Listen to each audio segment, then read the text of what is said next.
दृश्य 10 चंद्र का जीवन, गुनाहों में डूबना और सुधा का नया जीवन। सुधा का विवाह संपन्न हो चुका है। वह अब अपने पति और परिवार के साथ नई जिंदगी जी रही है। पर चंदर अपने प्रेम की अधूरी चाह और समाज के बंधनों के बीच फंसा, अपनी भावनाओं को छिपाकर गहन आत्मग्लानि और गुनाहों की दुनिया में डूब जाता है। यह उपन्यास का वह दृश्य है जहां प्रेम पवित्र है, पर नियति और सामाजिक मर्यादाएं उसे पूर्ण रूप से प्राप्त नहीं होने देती। सुबह सुधा का घर, नई जीवन की शुरुआत। सुधा धीरे से खुद से, नई जिंदगी, नई जिम्मेदारियां। पर हर सुबह चंदर की याद साथ आती है। मैं उसे भुला नहीं सकती और न चाहती हूं। सुधा के पति पास खड़े होकर, सुधा, क्या तुम ठीक हो?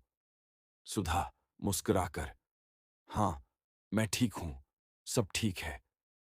आंखों में हल्की नमी, पर चेहरा शांत और स्वीकार करता हुआ। दूसरी ओर चंदर का कमरा, गंगा किनारे। चंदर धीरे धीरे खुद से, मैंने प्रेम को अधूरा छोड़ दिया और अब मेरा जीवन भी अधूरा है। मेरी दुनिया अब सिर्फ यादों और गुनाहों में है। मैं गुनाहों का देवता हूं और यही मेरी सजा भी है।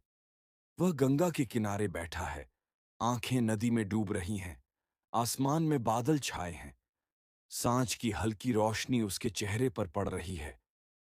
रात, चंद्रमा की चांदनी और गंगा की लहरें।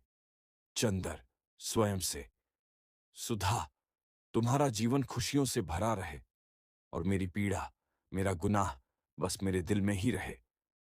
वह गहरी सांस लेता है। हाथ में पत्र है।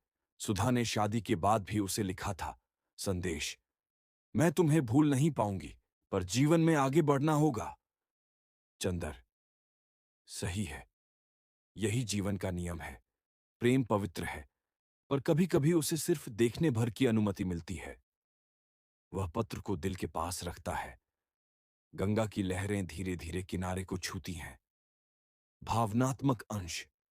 सुधा का जीवन समाज और परिवार के बंधनों में पूर्ण होता है। चंद्र का जीवन प्रेम और आदर्श के बीच गुनाहों की उपज बन जाता है।